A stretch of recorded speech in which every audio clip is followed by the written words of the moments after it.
Greetings everybody. This is part 1 of the highlights of the Esri Maps for Office version 2.0 release. Today we're going to be talking about geocoding enhancements and advanced map layer configuration options. My name is Tony and I'm on the location analytics team here at Esri, and I'm really excited to show you the new features of Esri Maps for Office v2.0, which is releasing at our 2013 Esri Partner Conference and Developer Summit in Palm Springs, California. Well, let's get started. We have a table here of major coffee chain retailers in the state of California. Let's assume for a second that we are working for or on behalf of this retailer known as IAG. And we also have this other sheet with the competitors to IAG all over California. Okay, so I have installed the Esri Maps for Office v2.0 add-in. And this is Microsoft Excel 2013. After you install the add-in, it adds this new tab called Esri Maps. As you can see, I am already signed in to my ArcGIS organizational account.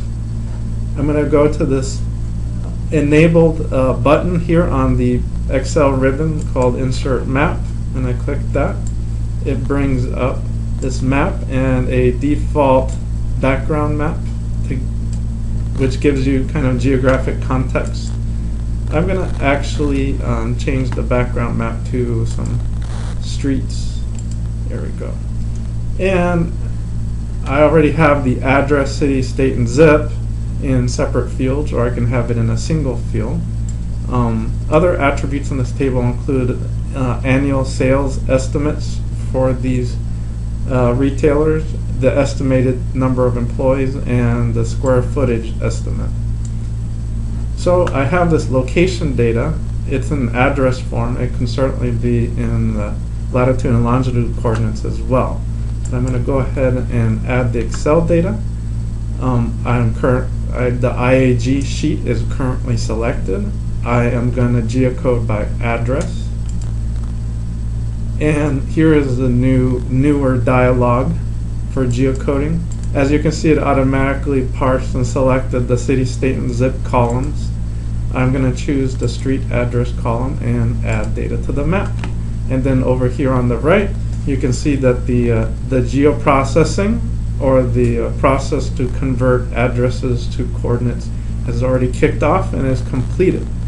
And by default, this pin symbology has been placed on the map. I'm going to zoom into there. And since we have other types of data in this table, we have numeric data and we have this categorical data, we can actually classify or vary the symbols in the map, or actually style and group. So I'm going to go ahead and click on the Style tab here. So you can see I can change the pin types and sizes, and I can use shapes and icons. For this instance, I'm going to choose these red dots here, and I actually want to group these by annual sales. So I'm going to vary the sizes.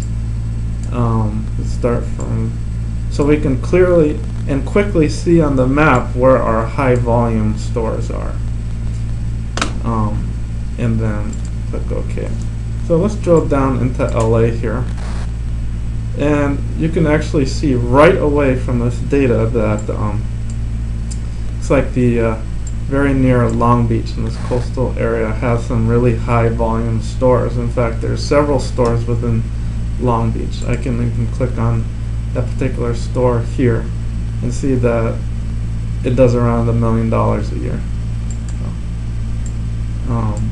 Okay, so that is one way to symbolize or classify the data.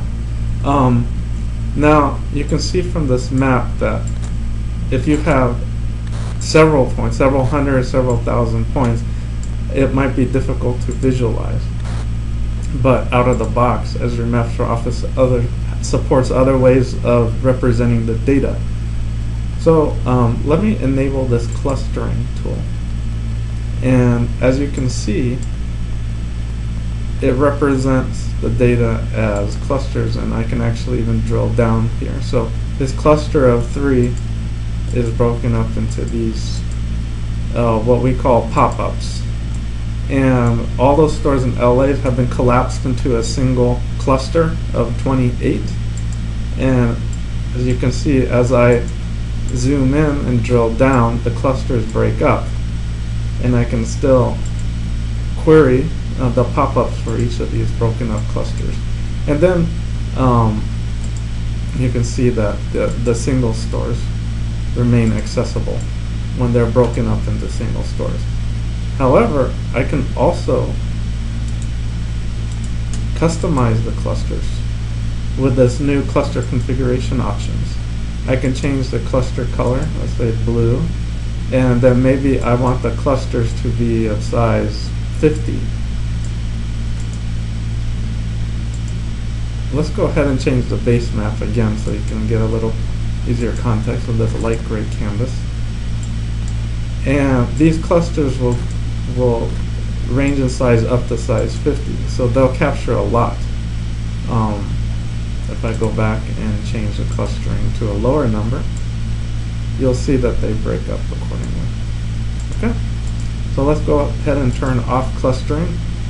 This time I want to represent my data as a heat map. So I want to show you the original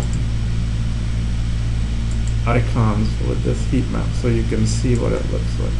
So we have these push pins that are varied by the value of the annual sales. If I add a heat map layer and send that behind those push pins, you can see that the heat map layer actually shows local density, and it actually varies. Again, like the clusters, it's dynamic. The heat map layer is dynamic, and it'll show local concentrations, so it's a quick way to visualize data. Like the clustering, I can also configure the heat map styling. I can change the color and the sensitivity of the heat map itself. So I can visualize my data in several different ways. And as you can see, the Bay Area, the capital area, and Southern California in general are lit up by the heat map in this case. And that was Esri Maps for Office version 2.0. I covered some geocoding enhancements and advanced map layer configuration options, including clustered layers and heat map layers. Thank you very much.